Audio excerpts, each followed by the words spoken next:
వదిలేయండి. నేను రేపు చేస్తాను, ఎల్లుండి చేస్తానని చెప్పడం లేదు.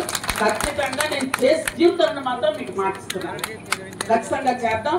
అలాగే రెండు పెద్దలందరూ కూడా, ఎందుకంటే గవర్నమెంట్ ప్రోగ్రామ్ కాబట్టి మనం ఇలా మాట్లాడుకున్నా ముందు, అందుకే అధికారం పిల్లక ముందు 250 మంది పార్టీలో జాయిన్ అవ్వడం చిన్న విషయం కాదు. నిజంగా మీ గొర్ల గ్రామాలు అందరికీ నేను సరస్వతి నమస్కారం చేస్తున్నాను. చాలా సంతోషం. అందరూ కుటుంబం అయ్యాం.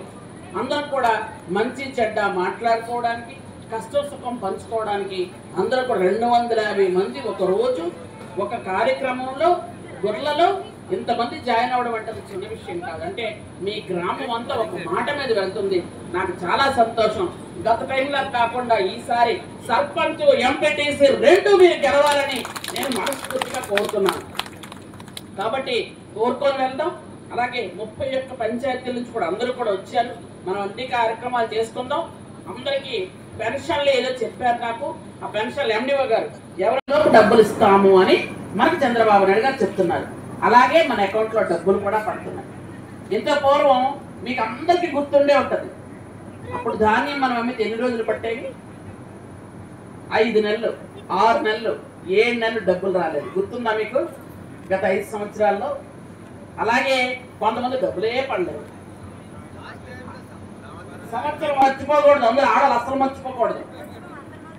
ఎందుకంటే మన అత్త సంవత్సరం క్రితం తిట్టింది, మా కోళ్ళు అప్పుడెప్పుడో తిట్టింది. ఇవన్నీ ఎలా గుర్తుంచుకుంటామో ఇవి గుర్తుంచుకోవాలి.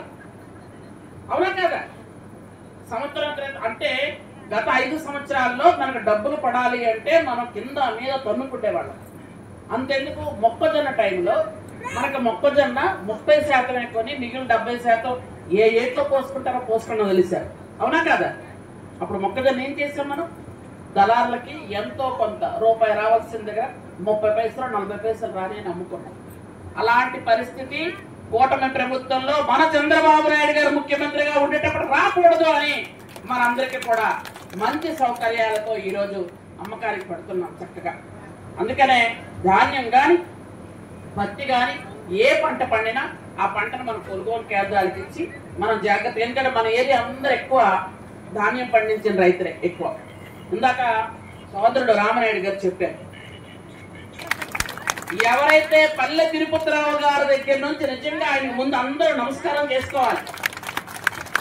ఆయన దగ్గర నుంచి మనం నిజంగా థ్యాంక్స్ చెప్పుకుంటూ వస్తే ఈరోజు గొర్లగడ్డ ప్రాజెక్ట్ అయ్యింది. కానీ ఇంకా కనెక్టివిటీ కాలువలు అవి లేవు.